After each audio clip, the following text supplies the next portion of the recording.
Sabi ni Alex, Bigyan mo to ng ano rin, yung isang ano, service na raw ako sa isang order na hita. kaso, Ah, maiksing kasiyahan lang yun. pahingi kasi ibigay ko ha. Ang inisgrasya sa tatay ko. Hiniram niya para mamalengke. Pero, napagka siya ng Yan. Yung malaki naman. ilalim si tatay.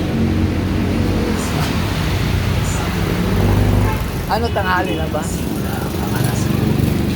Nag-pray sa girlfriend ko. Pero hindi ako ang ama. Nakarinig ba ito nakapagsalita ka?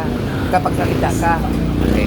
Interviewin ko kayo ha. Nawala ako sa sitwasyon sa papa ko. Hello po, good morning po tay. Anong pangalan niyo po tay? Romeo. Ha? Romeo. Romeo. Season. Season. Ikaw po. Eloy. Eloy. Eloy. Ako po si Gaily. Yan. Ako, bumili ako ng ulam namin. Wala akong dalang extra money pambili. So, ito na maitulong ko sa inyo ha. Pagkain nyo. Ito tayo, konting tulong ko kasi wala akong dalang ibang extra tayo ha. Saka, ano, ito pang ano nyo, bigyan ko kayo ng kunting ano pang wala kasi akong dalang ano tayo eh. Pero, bukod doon, ay ayos lang siya. Dahil nakakakain na ng mga O ito tayo ha, pang ano Salamat nyo. na siya. Oo. Pira sa pagkain.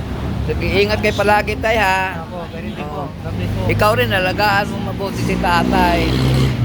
Salamat. Sige. Thank you po.